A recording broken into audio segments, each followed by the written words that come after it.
অঙ্ক দুইটা সমাধান করা যাক। প্রথমে এই 3 বসে গেল, প্লাস বসে গেল, এই স্কোয়ারটা মাইনাস এবং 3 দুইটার উপর আছে, তার মানে এই মাইনাসটা দুইবার গুণ, তাহলে মাইনাস ইন্টু মাইনাস, তাহলে মাইনাস এবং মাইনাস গুণ করলে আমরা কি পাবো? প্লাস। আমরা এখানে প্লাস বসাবো কি? আমাদের প্লাস বসানোর দরকার নাই, কারণ এখানে একটা প্লাস আছে, সো আমরা প্লাসটা বসালাম না। 3-র ওপর স্কোয়ার আছে, তার মানে 3 দুইবার গুণ, 3 ইন্টু 3, তার মানে 3 দীর্ঘ হচ্ছে 9, অর্থাৎ মাইনাস এবং 3 এর উপর স্কোয়ার আছে, তার জন্য এই দুইটাকে দুইবার করে গুণ করা হলো। যদি স্কোয়ার না থাকতো তাহলে আমরা দুইবার করে গুণ করতাম না। এখন 9 আর 3 12, সিম্পল অ্যান্সার, তাই না? এখানে লক্ষ্য করা যাক 3 বসে গেল, এই প্লাস বসে গেল, এখানে লক্ষ্য করা যাচ্ছে স্কোয়ারটা শুধুমাত্র 3-র ওপর আছে, তার মানে এখানে 3 দুইবার হবে, এই মাইনাসটা দুইবার হবে না।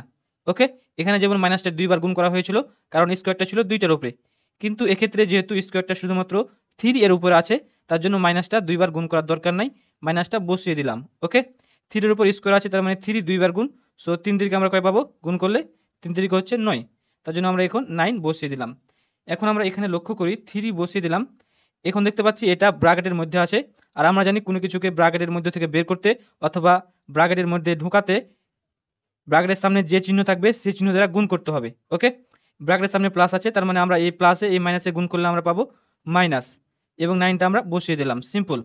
এখন 9 থেকে 3 বাদ দিলে 6, যেহেতু বড়টার সামনে মাইনাস আছে তার জন্য আমরা মাইনাস বসিয়ে দিলাম, আর এটা হচ্ছে অ্যান্সার। ভিডিওটি ভালো লাগলে অবশ্যই চ্যানেলটিকে সাবস্ক্রাইব করবেন।